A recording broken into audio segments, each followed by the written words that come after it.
AP liquor అక్రమ కేసులో CID సిట్కి AP హైకోర్టులో గట్టి ఎదురు దెబ్బ తగిలింది. ఈ కేసులో అనేక మంది జైలుకి వెళ్ళారు, బెయిల్ మీద బయట వచ్చారు. బెయిల్ మీద బయట వచ్చిన వ్యక్తుల మీద మళ్ళీ ఏపీ హైకోర్టుని ఆశ్రయించడం, వాళ్ళ బెయిల్ రద్దు చేయమని చెప్పేసి మళ్ళీ కూటమి ప్రభుత్వం ఏపీ హైకోర్టుకు వెళ్ళడం, అక్కడ నుంచి మళ్ళీ ఎదురు దెబ్బలు తగలడం కామన్ అయిపోయింది. అయినా కానీ ఈ కూటమి ప్రభుత్వానికి అయితే చీమ కుట్టినట్టు కూడా.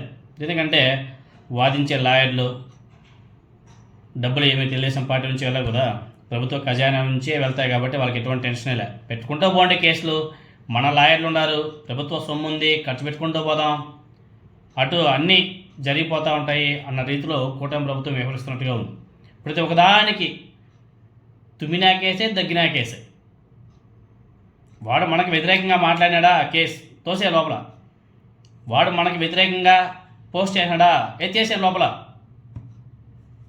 మనకి వ్యతిరేకంగా ఒకడు కూడా ఒక మాట మాట్లాడకూడదు. ఇంకా ఏపీలో ఫ్రీడమ్ ఆఫ్ స్పీచ్ ఎక్కడుందండి? అందుకే జన సైనికులు పాపం ఏడుస్తున్నారు. గత ప్రభుత్వమే బెస్టో, గత 5 సంవత్సరాల్లో మేము జగన్మోహన్ రెడ్డి గారి మీద, వైఎస్ భారతి గారి మీద, వాళ్ళ పార్టీ మీద, వాళ్ళ నాయకుల మీద నోటుకు వచ్చేట్టు వాగామో. ఆనాడు వాళ్ళు ఏ రోజు కూడా మమ్మల్ని ఇబ్బందులకు గురి చేయలేదు. కానీ ఈ కూటమి ప్రభుత్వంలో భాగస్వామ్యమైనటువంటి మా జన సైనికుల మీద కూడా ఏమైనా ప్రశ్నిస్తే తీసుకెళ్ళి లోపల వేసేస్తున్నారు. ఫ్రీడమ్ ఆఫ్ స్పీచ్ అనేది లేనే లేదని చెప్పేసి జన సైనికులు కూడా బాధపడుతున్నారు. ఇప్పుడు నిన్న కూటమి ప్రభుత్వానికి ఏపీ హైకోర్టులో బిగ్ షాక్ తగిలింది. ఏదైతే అక్రమ లిక్కర్ కేసు ఉందో ఆ కేసులో సిఐడి సిట్కు గట్టి ఎదురు దెబ్బ తగిలింది ఏపీ హైకోర్టులో.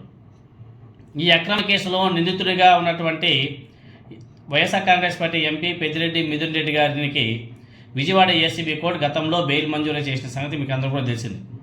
ఆ బెయిల్ని రద్దు చేసేందుకు హైకోర్టు నిరాకరించింది. నేను దీనికి సంబంధించి న్యాయమూర్తి జస్టిస్ వెంకట జ్యోతిర్మయి నిన్న తీర్పు కూడా వెలువరించింది.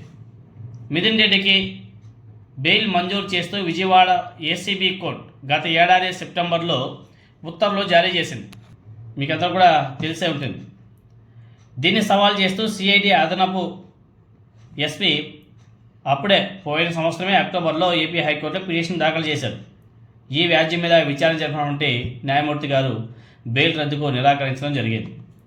బెయిల్ మంజూరు సందర్భంగా ఏసీబీ కోర్టు వ్యక్తం చేసిన అభిప్రాయాలను పక్కన పెట్టేశారు. అలా ఉంటుంది.